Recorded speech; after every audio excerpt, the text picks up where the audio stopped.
When we take the behavioral rule and try to apply it, there are a number of different things that we can apply it to that are very commonly associated with thoughts and feelings in most people's minds, but they all have to have a behavioral component in them to be able to successfully do the work in a scientific fashion. For one, romantic feelings. How would you use the behavioral approach for describing romantic feelings? I mean, romantic feelings generally are about how you feel inside and the thoughts you have about another person. How would you behavioralize that? Well, take a look at the couple on the screen. They are standing near each other, kind of leaning on each other. They're both smiling. I wouldn't be a bit surprised if you saw them on campus that they might kiss or hold hands. They might tend to walk slowly while they're next to each other. These are all things, not necessarily any one of them indicating that they're romantically involved, but as a group of things all together, you start to get an impression that they may be dating and that they're actually both very happy in the relationship. And it's that pattern of behavior that you can videotape, so that you could videotape them walking on campus and then send that videotape to a researcher friend of yours who's in Canada or in Italy or in Siberia or in China, and they would all watch the exact same video, and so they would all have the same source of data to evaluate. And that would be because this behavior that you're looking at that may be related to romance is publicly observable. The next step, remember, would be to use an objective measure. So everybody would have to agree on what type of scale or measurement device to use, and that way you would all be using the same data and measuring the same way, and that will give you your best opportunity to understand whether or not your theories or models of psychology actually made sense with respect to personal attraction in this case. How about dreams? What if you have a dream last night and you come into school and you're sitting in the classroom next to somebody? Would they automatically know what dream you had last night? Of course not. There'd be no way for them to know that you had a dream last night or what it was actually about. The only way for somebody else to know that you had a dream is for you to tell them. And telling them is really just another way of saying that I had on the way that I had on the previous slide, verbal response. Because verbal response refers to you speaking, but it also means you could tell them in text, you could type it, you could handwrite it in cursive, you could use sign language, you could pick any language you wanted, English, French, Spanish, and so on.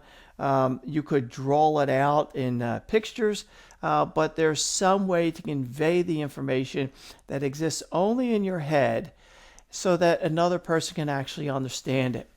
And it's all of those actions, whether you're writing or speaking or acting it out in mime format, you can videotape those scenarios, and every single one of them would then capture the basics of what would be an appropriate response in a scientific psychology program.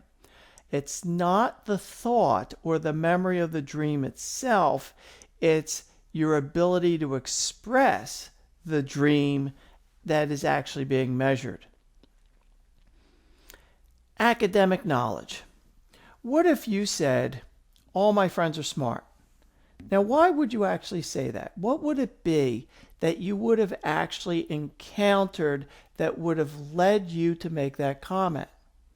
Now, it's very likely that it would be things like, you know that your friends have a high GPA, or they consistently get good grades, or they use big words, or when you speak to them about problems, they're very calm and slow moving and systematic so that they cover all their bases and you get a complete understanding of how to solve a problem. All of those things may actually lead to you saying, oh, my friends are smart. But when you say that, my friends are smart, it's really encompassing a very wide range of patterns of behavior that may occur in a very wide range of contexts, but they all are related in some way to your friend's ability to creatively problem solve, to manage their emotions so they can think clearly, to express themselves in a way so that it's understandable. And all of those things kind of fit together into that general idea of knowledge. Now, having covered the basics of history and the definition of psychology, we're now going to move on to the behavioral science methods. Behavioral science methods are going to come in four forms. We're going to work from the absolute worst one up to the best one. The absolute worst of the four that we look at is actually something that is not even usable in a realistic sense. It's folk psychology. Folk psychology are simply snippets of wisdom and cultural proverbs that are used to describe behavior after the behavior has already occurred. So if you see somebody act angrily, you wind up with a proverb that says something about anger, and it makes it sound like you could predict their behavior. Or another example, if you have two friends and they get together romantically, you might say afterward, oh, look at that, birds of a feather flock together. You know, they're both interested in psychology, and so that's probably why they started dating, because they have so many interests in each other. That's a comment that's being made after the fact. It might actually be true, but it's coming from the standpoint of a cultural proverb, which can only be applied after the behavior has actually occurred, because proverbs don't predict behavior in context very well. In fact, the one thing about cultural proverbs is they are only ever applied after the fact. So you see something occur, and then you use the proverb to explain it. It makes it sound like you know what you're talking about, even though you might not know anything. You simply have to match up the proverb to the pattern of behavior. So in cases like this, you oftentimes see folk psychology applied in talk shows, self-help programs that are not very well organized or designed, that simply don't access the wealth of information in modern psychology. So for example, let's take a look at a scenario in which you have a couple, and one member of the couple has to go out of town to visit a sick relative. When that person leaves town and starts dating other people while they're up there on the sly, and people find out about it, what everybody will wind up saying is, oh, look at that, out of sight, out of mind. Right? Once they left town, they started cheating on their friend, and as a result, when you show up with that proverb that says "out of sight, out of mind," this was obvious it was going to happen. It makes it sound like you knew that it was going to happen. Of course, if this person does leave town and there's no funny business, and then they return to town and the relationship picks up where they left off, you might say, well, look at that. Absence makes the heart grow fonder. And that's just another cultural proverb that says when you're separated from somebody, you're essentially going to pine away for them, and you're going to want to come back, and your relationship's going to be stronger when you do. And so it always appears as though you know what you're talking about, even though you may not have been able to predict whether or not this person was going to cheat or just feel lonely and want to come back to their boyfriend or girlfriend afterward.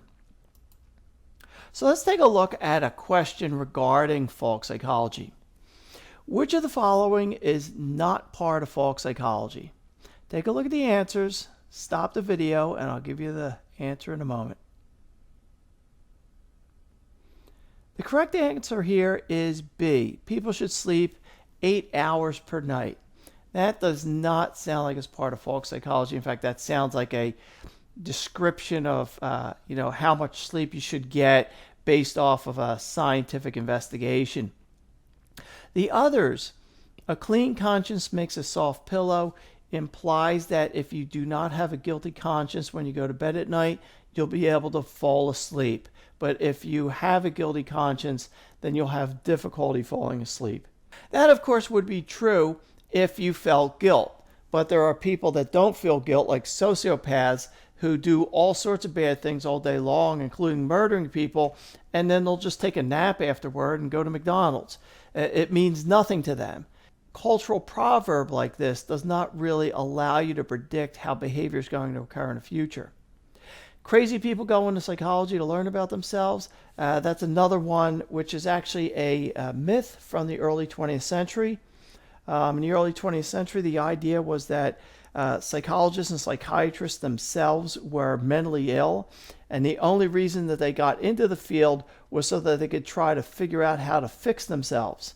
And so this old idea that psychiatrists are crazy and that the only reason that they are psychiatrists is because they knew they were mentally ill to begin with. And that just does not hold up to scrutiny.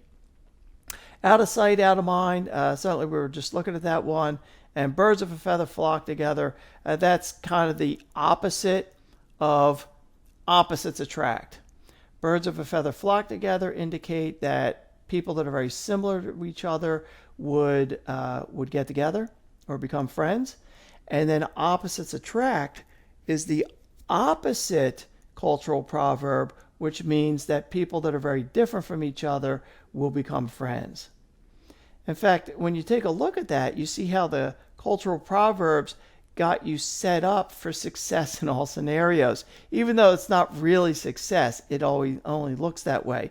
Because if you have two people and they have not met each other until today, you could say, well, I could predict that they're going to be friends because they have a lot of similarities together.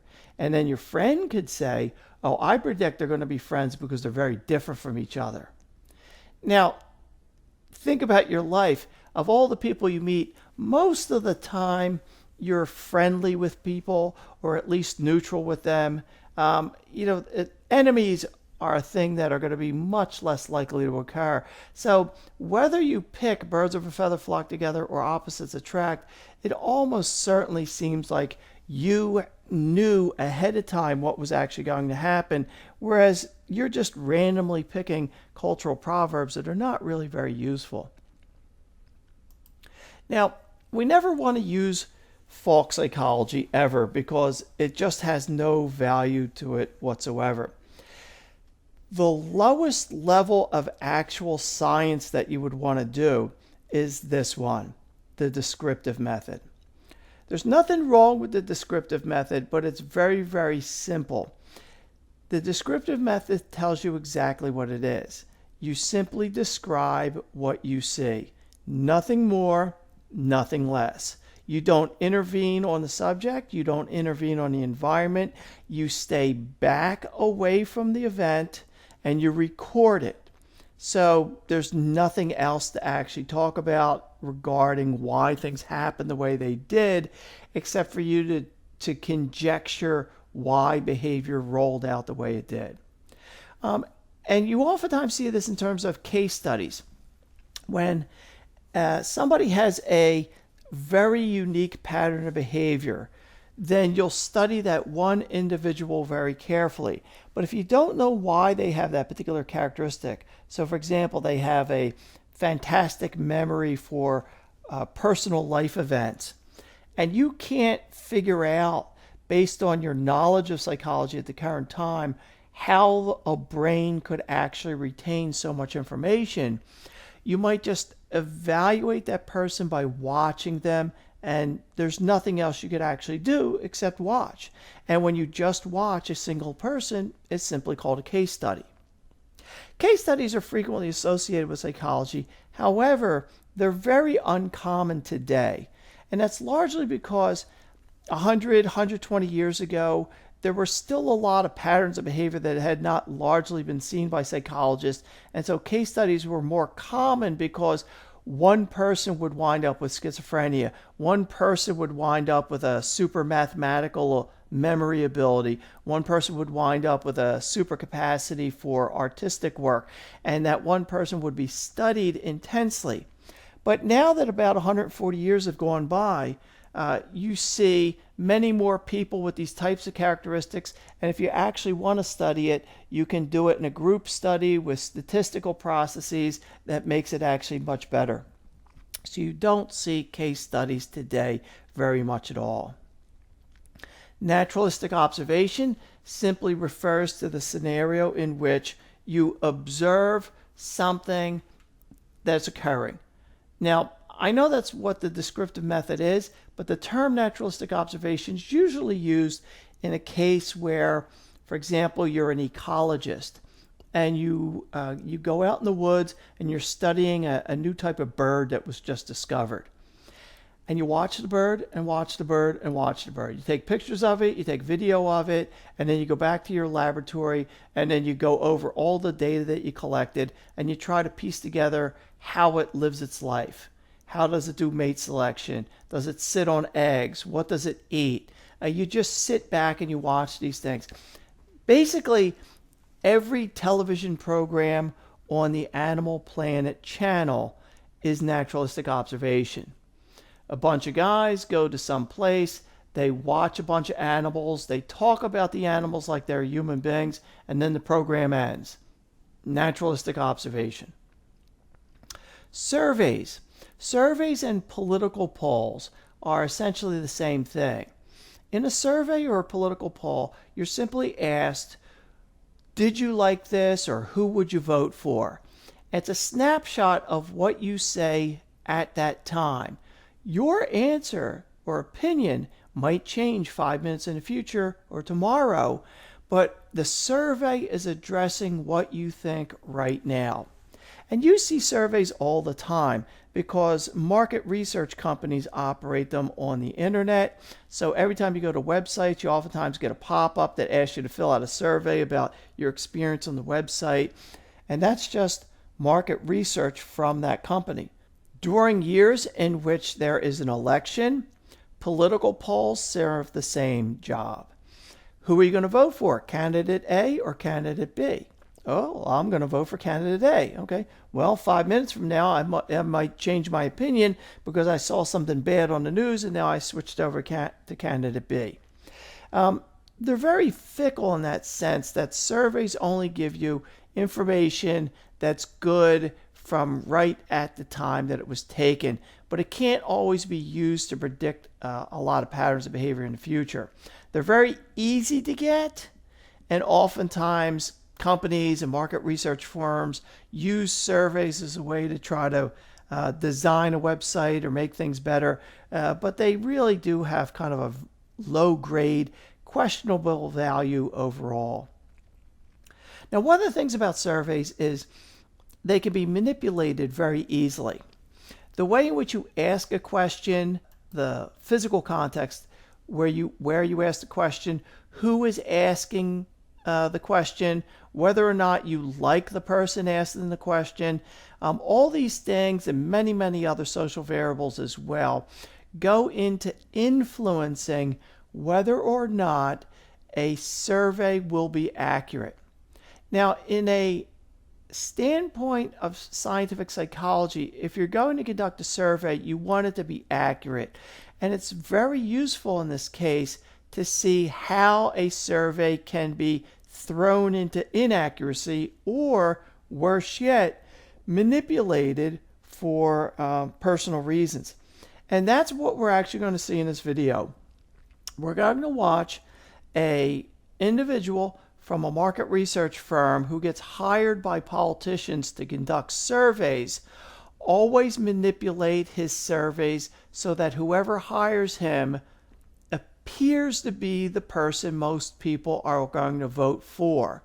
So if the Democrats hire this guy, then it looks like everybody's voting Democrat. If the Republicans hire this guy, then it looks like everybody's going to vote Republican.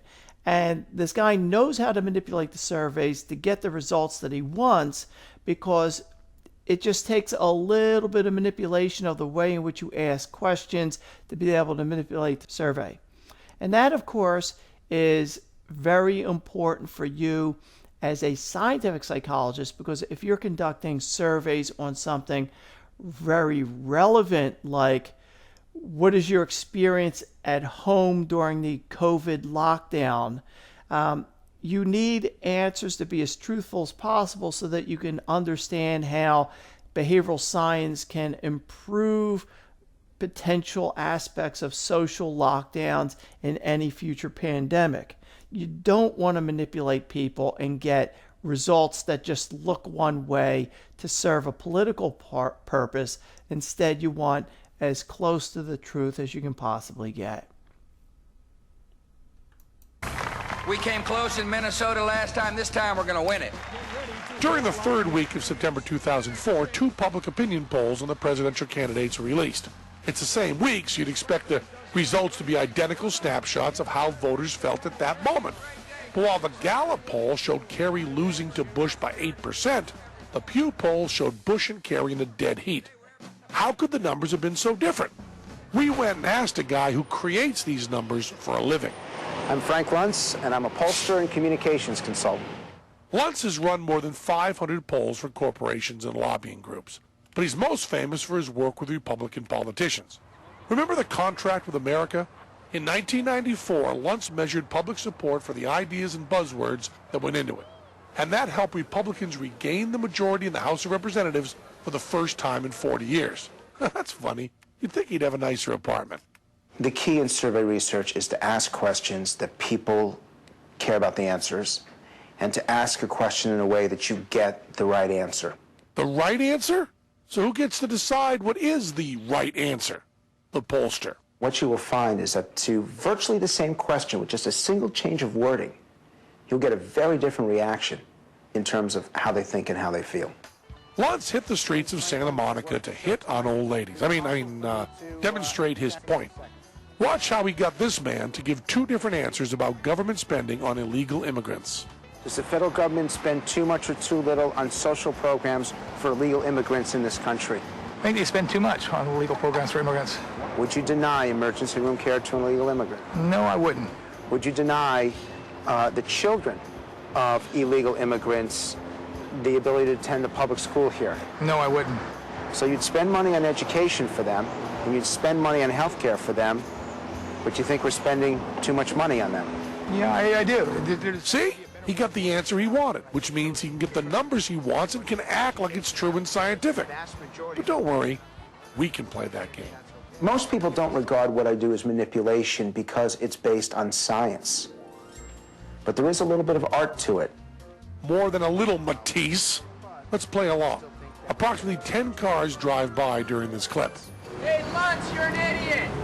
And one thinks Luntz is an idiot. So by our poll, 10% of the world's population thinks Frank Luntz is an idiot. And if you include me and Teller, that's 110%. I use survey research to make the point that the American people don't understand these issues, can't understand the complexities, and in the end, my questions are really designed for a USA Today audience, people who want their news in snippets. So you see from this video, it's very easy to manipulate surveys, and that is a very important point to keep in mind, because when you conduct a survey in scientific research, you want to get as accurate information as possible.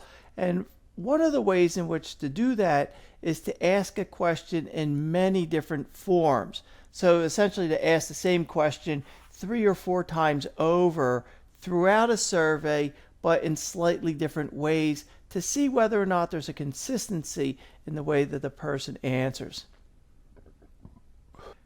Now, having completed the descriptive approach, we'll move on to a method which is actually a little bit more valuable and is seen in every area of science, the correlational method. The correlational method is almost certainly something you covered in high school science class of one place or another.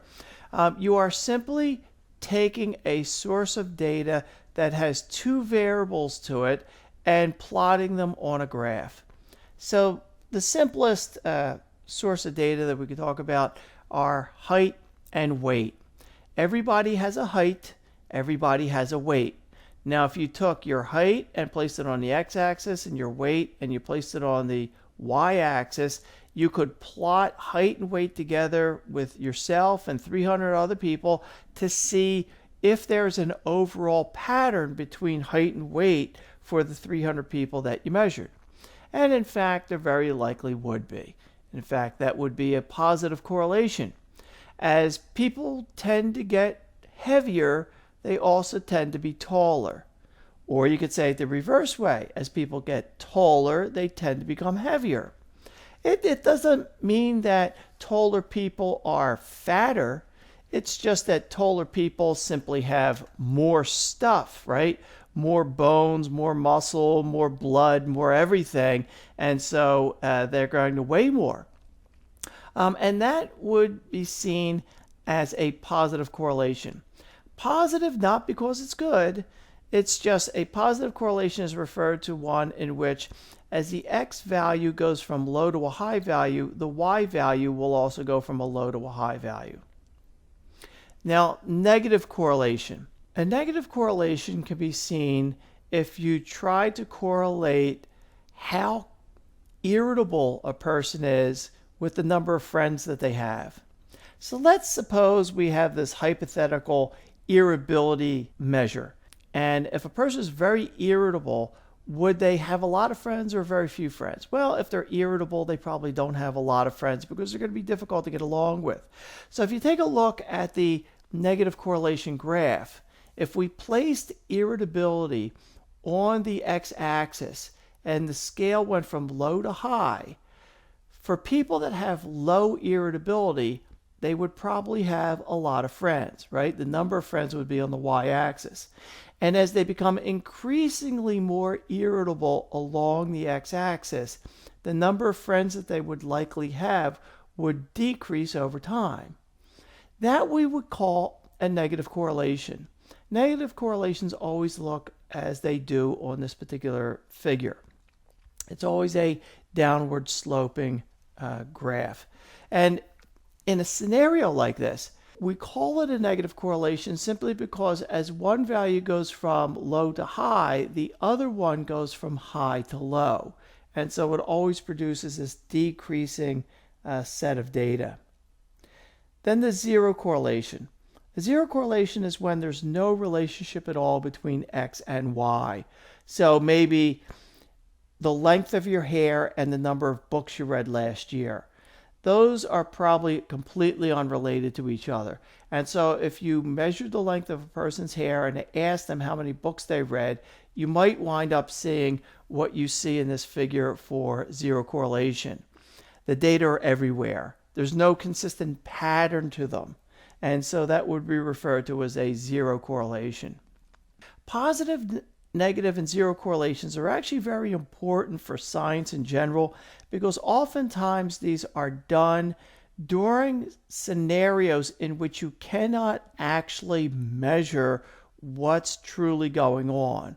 So there may be a type of event that occurs that might be unethical for you to evaluate. For example, like smoking and cancer. If you believe as a scientist that smoking causes cancer, it becomes increasingly less ethical for you to conduct a smoking experiment on human beings because you can't assign people to smoke 2 packs of cigarettes a day to see if they die from cancer, right? That obviously would be very unethical. But people smoke regardless of the warnings about it, so there's nothing stopping you from finding these individuals and determining the likelihood of medical problems they have in relation to the amount of cigarettes they smoke per day. So in a scenario where the work would be unethical, or in cases where you simply don't have the technology, but you can correlate the relationship between these two variables, then the correlational method would actually be very, very useful. One application that you see in the correlational research is that the logic behind it can only take you so far in terms of science, and then it'll start to fall apart. That is, finding out that things are positively correlated or negatively correlated or even not correlated together can only tell you so much about the processes involved, but it does not automatically give you a cause and effect argument that is being backed up by the data. And I'm going to explain that to you in this general sense. So in the simplest case, if we have two variables, and we're going to speak abstractly about these and call them variable A and variable B. If you have two variables that are correlated together, variable A may cause variable B to occur. But it's also possible that variable B causes variable A to occur, or in a third scenario, which is the most difficult one, variable Z, which is a variable you don't even know exists, right? It's a thing that's actually causing the correlation to occur, but you're just not smart enough to know that it's even there. And Z might actually be causing A and B to correlate together. And in scenarios like this, you could see it when you start to pick apart the correlational arguments to see the limits on the logic. Let's go back to the example of somebody being irritable or grumpy. If you find that a person who is grumpy doesn't have a lot of friends, that itself will probably make a lot of sense, just normally, right? Because if they're grumpy, how could anybody be friends with them? And so it would seem like, in this case, grumpiness causes few relationships. And that would make perfect sense. Except when you look at grumpiness and relationships, you show up after the fact, right? You see a grumpy person who doesn't have very many friends. You didn't see it develop in a particular way. You just showed up when that effect was already there. So it's also possible that the person has few relationships and that's what causes them to become grumpy. Maybe there's a separate psychological process in this case in which a person feels as though other people don't like them, and so they reject other people first. And as a result, they don't have very many friends because they consistently reject people in their life. But because they don't believe that other people like them, they tend to be grumpy. And so in both of these cases, you have a different reason to believe that there's a pathway from one variable to the other, either from grumpiness to few relationships or from few relationships to grumpiness. In the third scenario, we have variable Z, the thing you're not even thinking about, possibly the thing you don't even know exists. In this case, life stress. If life stress causes this correlation, then what might happen is if the person is extremely busy, has no time for themselves, and is always working just to maintain their responsibilities, they probably will be a little bit grumpy because they're overworked. So they're not going to be in a good mood. They're always going to be working hard, have not enough time to sleep or relax or enjoy themselves, and so they're going to be kind of terse and short-tempered. Of course, you would also expect them to have very few relationships. Because they're so busy and have so much life stress, they don't have time to hang out. Therefore, they have not fostered relationships, and therefore, they're going to have very few relationships. Now consider you come along and you say, oh, as my capstone project for my undergraduate program, I'm going to study grumpiness and relationships. And what you do is you go and you find 999 subjects to measure on your grumpiness scale, and then you're going to measure how many relationships they have. When you do that, you wind up finding, just as we did on the previous slide, that the individual has a negative correlation between the two variables. That as they get grumpier and grumpier, they have fewer and fewer relationships. Now, that's all nice and neat, and it shows up on your graph that way, and it looks like you've got one simple story to tell. As grumpiness increases, fewer and fewer relationships exist in that person's life.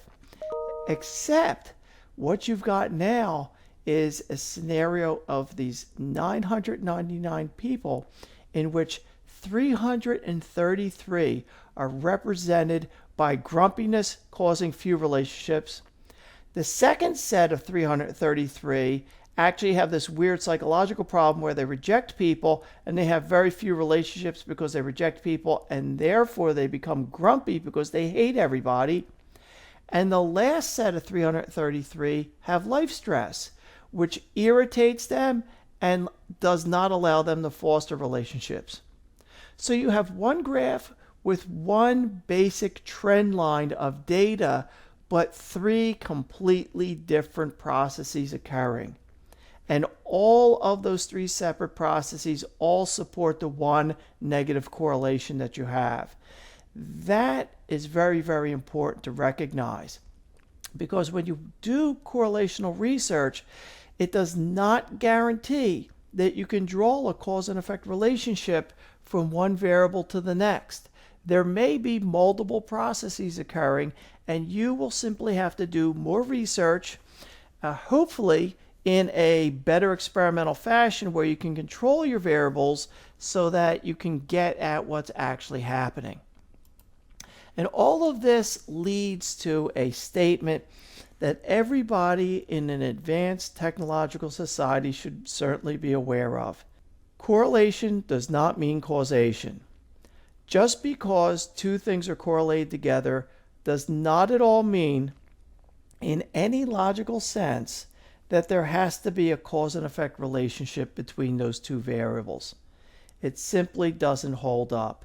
And in fact, for the overarching characteristic that you see, like a positive correlation or a negative correlation, there very well may be multiple subsystems in there that all support the same process. And so again, you cannot draw a specific cause and effect relationship between the variables if you just see that it naturally exists.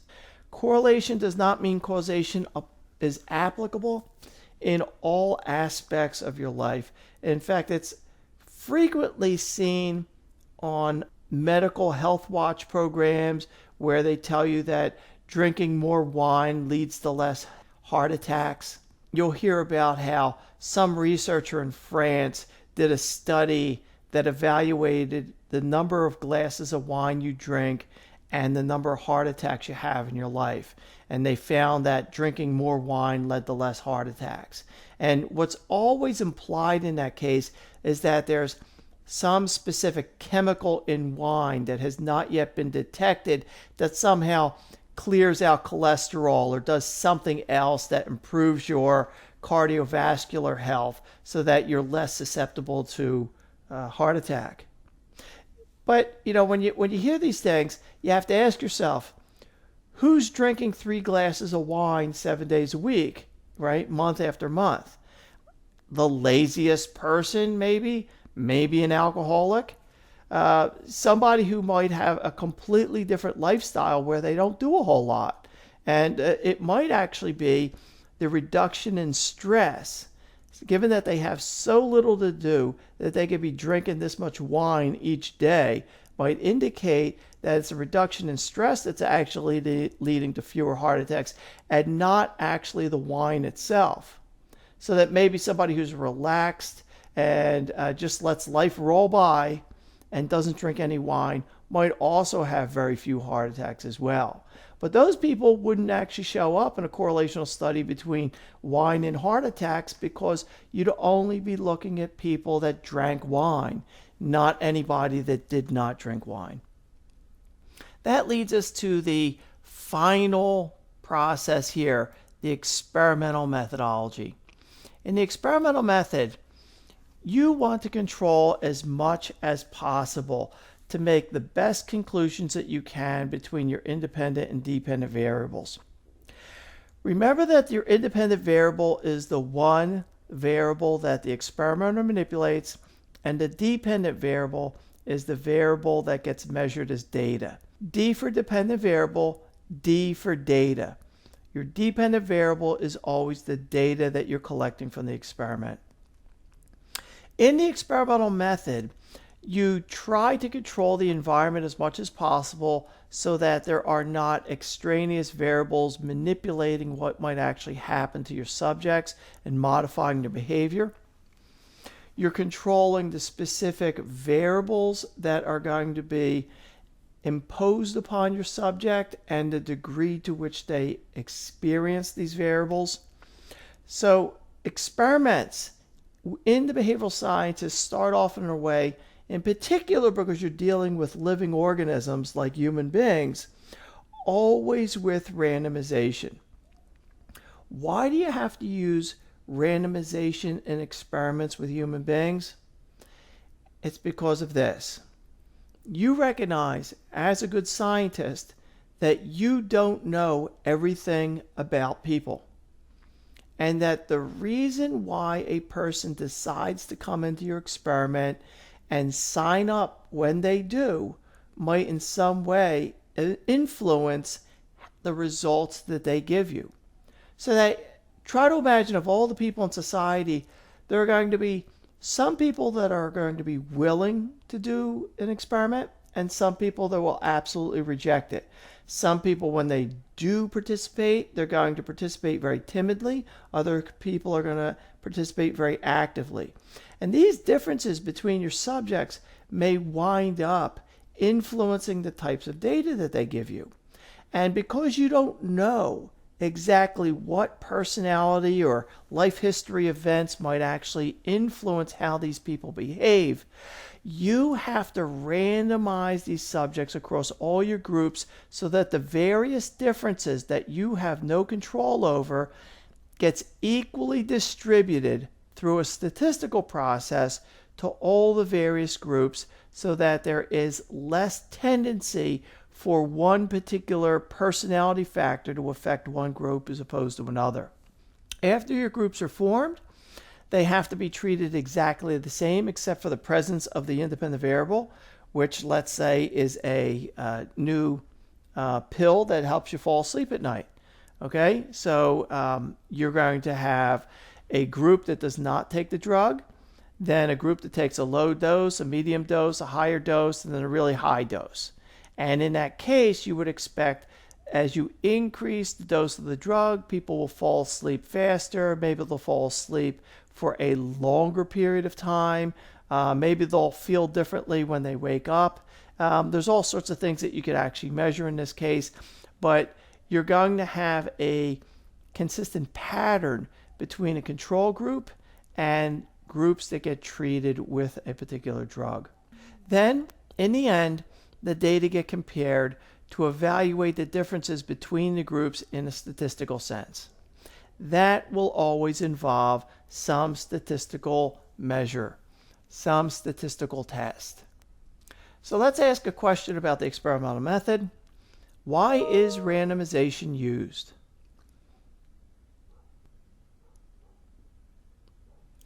The correct answer is D, all of the above. Randomization does all of these three things. It reduces bias between your groups so that one group is not designed differently than another.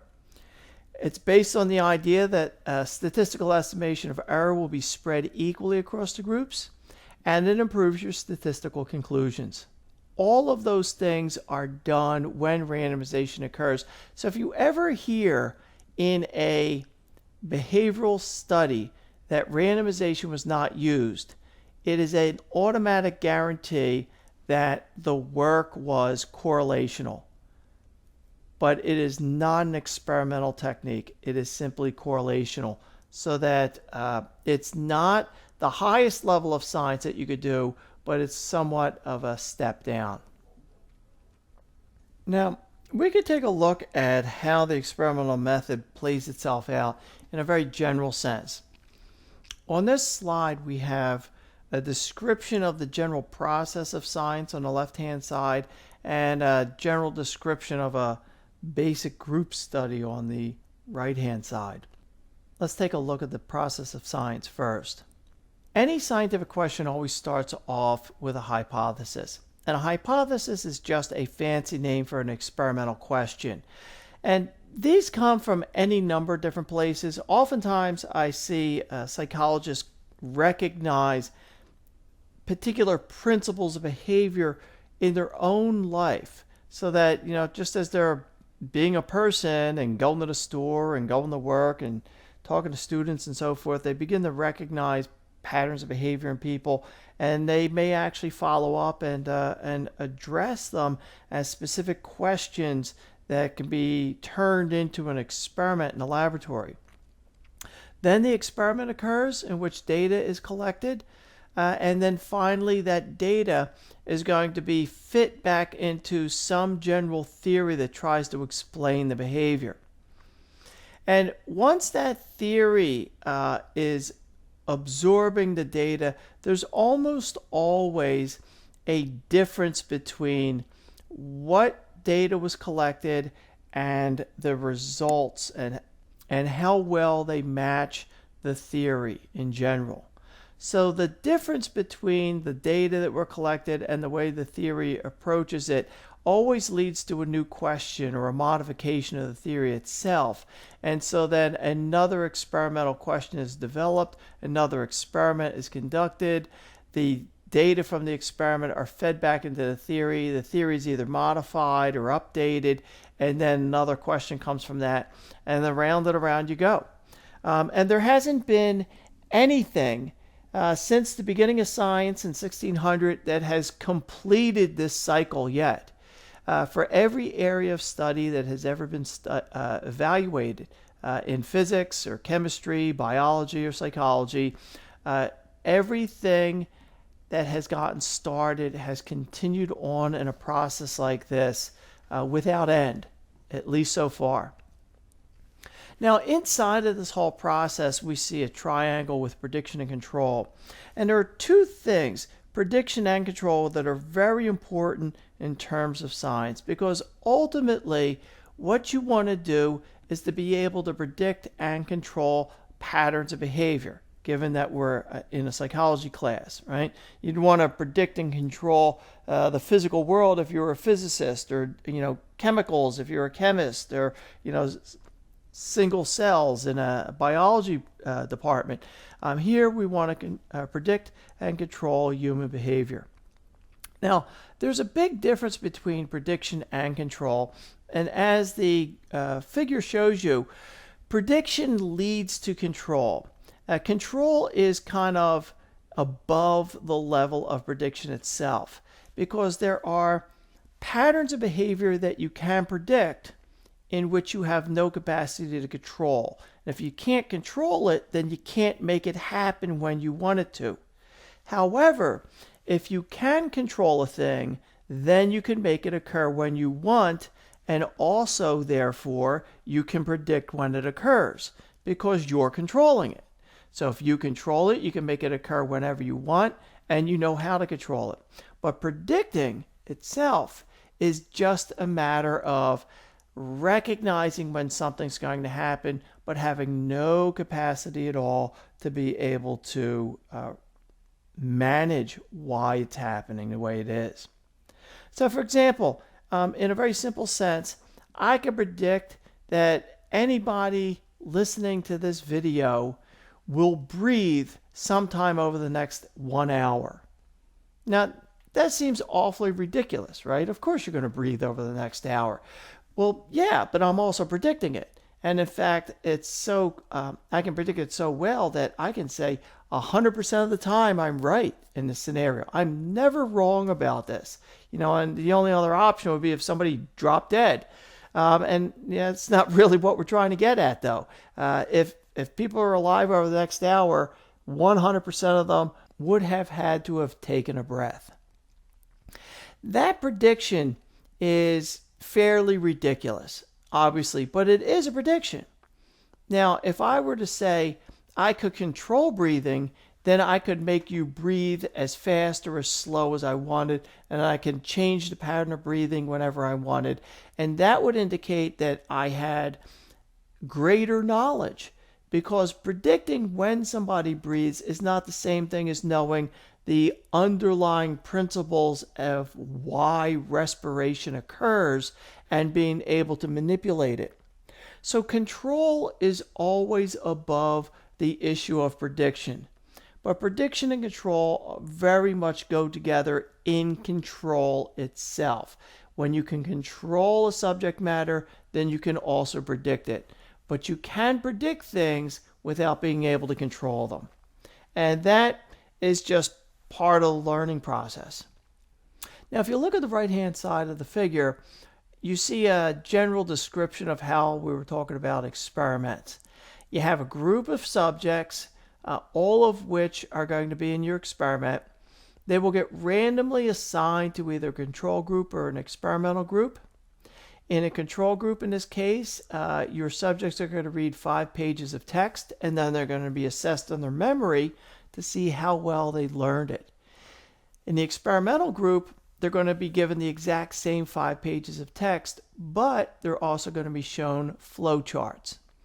And then you're going to evaluate how well they do on an exam afterward. In the way that these hypothetical data are set up, when you read the text and look at the flowcharts, you tend to remember more. And that difference in the means would actually be evaluated by a statistical test that would give you a degree of statistical likelihood that flowcharts help a person remember things better than if they only read. And that would be a very simple way to kind of understand basic experimental design. Now let's see if we can answer a question on this issue.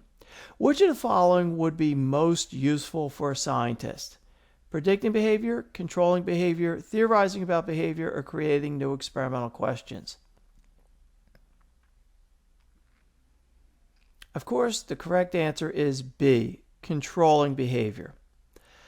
If you can control behavior, then you can also predict it, because if you're controlling it, you will control when it occurs, and therefore you know when it's going to occur, so you can predict it.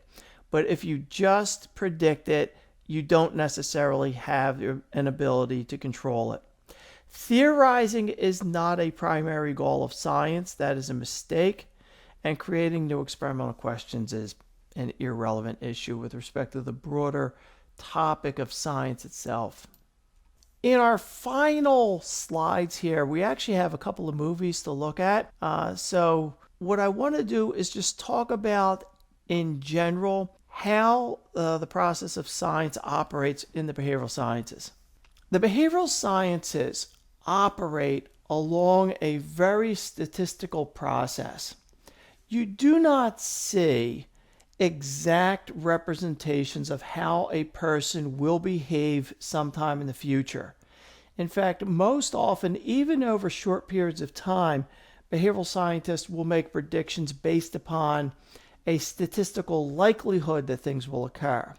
And the reason why this occurs this way is because behavior is simply not as easily predictable as many of the inanimate objects that you would see in physics, classical physics, or even the characteristics of quantum mechanics. The range of variability in a living organism tends to be so broad that you cannot expect to use simple algebra to predict exactly how somebody's going to behave.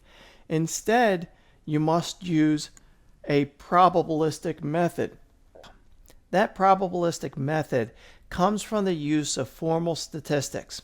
Some of these types of statistics you'll see in the textbook and we'll work with throughout the semester, but they're shown here.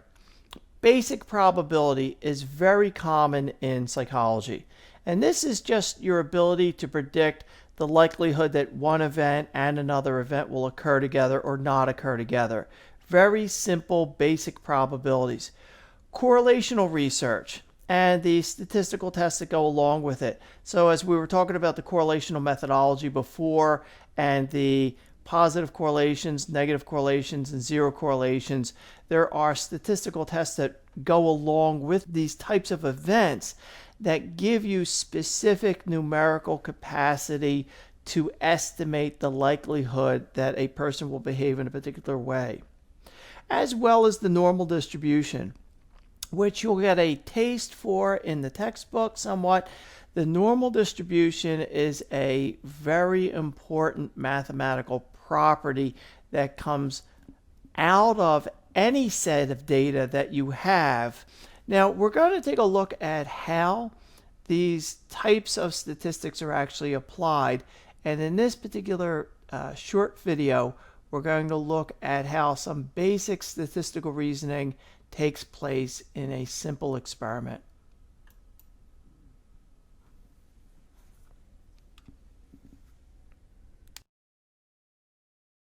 Watching voodoo. Here, Priestess Jones says she's pulling out someone's negative energy and shaking it away. I'm struck by how similar it is to what's being done right now in mainstream American hospitals. It's called therapeutic touch, and it's practiced in hundreds of medical centers, even during surgery. In Connecticut, Nurse Ann Miner does therapeutic touch on Lisa Brackett to help treat her leukemia. Tremendous heat coming from your heart center. Do you feel it? Yeah, I do. The nurse supposedly feels without touching from 3 or 4 inches away, feels the defective energy pouring out. I can feel where the energy is balanced and where it's not balanced. I can feel where it's intense. I can feel it's depleted. Then she says she channels the healing energy of the universe through her hands to you. There's no scientific proof that this works, but the patient says that doesn't matter. I don't need explanations because I have faith in the process.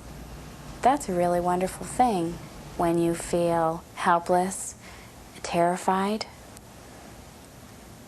when you're given a diagnosis, like I was. It's hard to argue with satisfied patients. But 2 years ago, a 9-year-old girl in Colorado thought that for her 4th grade science project, she'd put therapeutic touch to the test. Today I'm going to test you on how well you can feel the human energy field. Emily Rose's test was simple.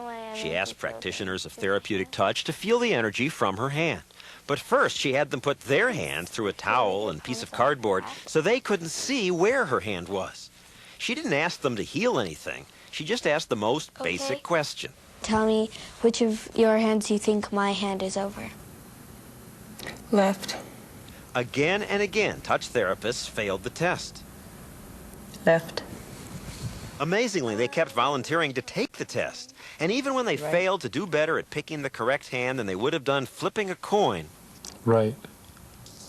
their faith in their skills was not dimmed. This woman guessed right only 3 times out of 10. How do you think the test went? I think it went very well. Okay, you got 1 right. Sorry. So, were they embarrassed? No, not really. Some thought if you got 4 out of 10, right, they thought you'd pass. And obviously they didn't know their statistics. We asked more than a dozen therapeutic touch specialists to come here and take your test, and not one would. Does that surprise you? No. Why is it? Lots of people think that I'm scared I'm really good. Well, not that good. Though Emily's test got publicity, it was published in the prestigious Journal of the American Medical Association. Since then, therapeutic touch is practiced more than ever. 80,000 practitioners, most of them registered nurses, who say they can feel the human energy field by passing their hands over the body. Gee, I'll give them $1 million if they can prove that, in a simple test that'll take less than 20 minutes. Do I hear anybody at the door, John? No. Where are they? Scientists say it's not that therapeutic touch or voodoo directly do anything physically to anyone. It's just that if you believe in them, they sometimes can have an effect. The placebo effect, it's called. If you think a therapy will work, that alone may make you feel better. Okay, so let's take a look at a question related to this video to see if we've got our terms understood correctly. Which of the following was the dependent measure in the therapeutic touch movie? Dependent measure. Pause the video, think about your terms, and I'll be back in a moment with the correct answer. The dependent measure, which remember, dependent measure is D for dependent, D for data. You're looking at what the actual data of the experiment was, is identified in answer B. The therapeutic touch practitioner's decision about where Emily's hand was. The accuracy with which they correctly detected where her hand was the proper data in that experiment. Now, you saw in that video a discussion about the placebo effect, and almost certainly you're aware of the placebo effect in general. The placebo effect simply is, to say it in the simplest sense at this early point in the semester, if you believe some characteristics might be true about yourself, you may actually start to experience them. In fact, a nice example of that, given that I'm making this lecture during the 2020 COVID-19 lockdown, a number of the symptoms of COVID-19 are actually things that you could imagine. Coughing, high fever, upset stomach, achy joints. Those are all things that your brain can actually make you experience. And so if you have a great deal of anxiety about possibly getting COVID-19, you might actually start to have some of the symptoms of the disorder itself, but that's only because those symptoms overlap with things that your brain could actually make you experience. Certainly, it wouldn't happen if it were like bleeding from your eyeballs or a broken bone. Those are not things that your brain is going to be able to cause to occur. But a high fever, the perception of achy joints or an upset stomach or a sore throat are all things that you can imagine. And that would lead to a lot of people probably believing that they have COVID-19, but it's really just a placebo effect, or in another terminology, an expectation effect. But placebo effects and expectation effects are essentially the same thing. And so what we're going to do is take a look at the placebo effect here and how it would be applied to a drug study. Group 1 will be getting a substance that is a stimulant. At our request, psychiatrist Michael Aronoff told these students and teachers at Manhattan's Kaplan Educational Services that for a test, he would give some of them a stimulant and others a sleeping pill. What we are interested in is the effect on your usual sleep pattern. And if we like it, can we get it anyway? What they didn't know was that they were all given a placebo, an inert pill that doesn't do anything. The result? Well, 2 students felt nothing. I had no effect from this at all. It didn't change my sleep patterns. I thought it was a psychology experiment. But 3/4 of the group felt a difference, some a big difference. I felt great in the morning, even though I had much less sleep than I normally did. I would love to take this drug every day of my life if I could. So, if you know the name of it, or where I can buy it, it would be beneficial. It was wonderful. I got good sleep, sound sleep, didn't wake up. The phone could have been ringing off the hook. I wouldn't have heard it. It was that deep of sleep. Some reported side effects. 30 minutes after I took the pill, I got a little dizzy. Then they learned the truth. You all received the same substance. You all received a sugar pill. I'm not looking forward to being on national TV and saying that I took a sugar pill, and boy, it made me tired. I did feel tingling in my hands. I did. So the placebo can be a powerful medical aid. Sweet dreams. But it has its limits. So as you see here, in somewhat of a comical form, that aspect of a placebo effect is very important in medical research.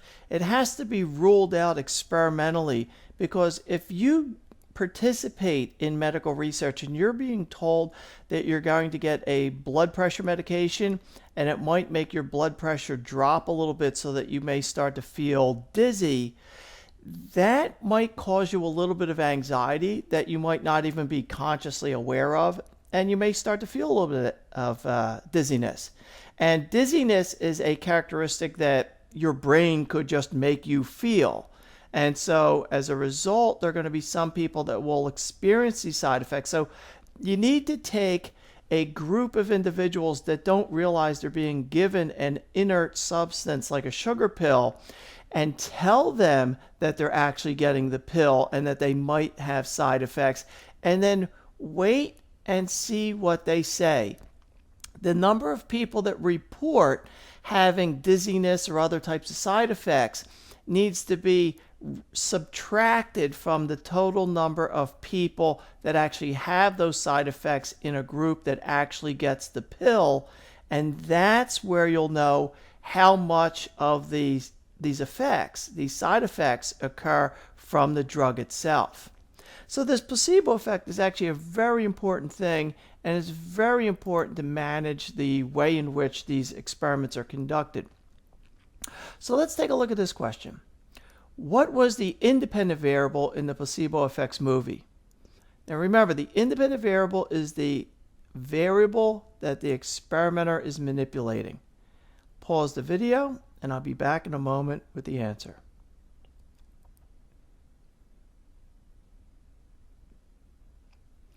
And the correct answer is C, which drug the subjects were told they received.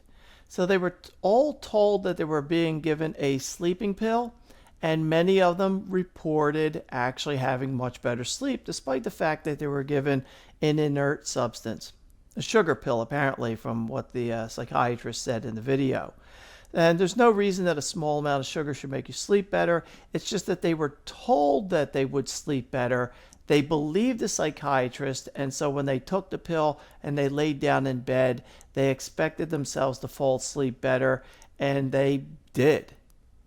Now, in our last slide here, we're going to just kind of make some general comments about behavioral science in general. And that is, again, the statistical processes that are very, very relevant to the whole story of the behavioral sciences. Psychologists will always make predictions based on statistical likelihoods. And everything that I tell you about human behavior this particular semester is always based upon a statistical likelihood. It is not ever any scenario in which I tell you when X occurs, you're going to get Y, and that I always mean that 100% of the time without exception, because there always are exceptions. And in fact, that's actually something you very much have to recognize in the behavioral sciences in general. There are so many variables that might influence a pattern of behavior under any particular social context that it's virtually impossible for any researcher to study all of them. So instead, you develop general rules of behavior that are estimated through statistical tables to make it most likely that you will accurately predict what is going to happen. So take a look at some of these examples. Early childhood abuse does not always produce a person who abuses their own children. You typically hear that it oftentimes does, that if somebody's abused by their parents, that they'll grow up and become an abuser themselves. Yes, that does occur, but it happens to a statistical degree of accuracy. It doesn't necessarily occur, but it will more likely increase your chance of being an abuser yourself. But by no means does it guarantee it. Stress does not always lead to depression, but it would increase your chances. And you know that it increases your chances based on the experiments that have been conducted already that have connected stress and depression in a very accurate way, even in experimental designs. Driving drunk does not always lead to an accident, but it certainly does increase your chances. And that's just another much more negative type of scenario. You know, that you're always told don't drive drunk, of course, because you might get in an accident, but it doesn't guarantee that you'll get in an accident.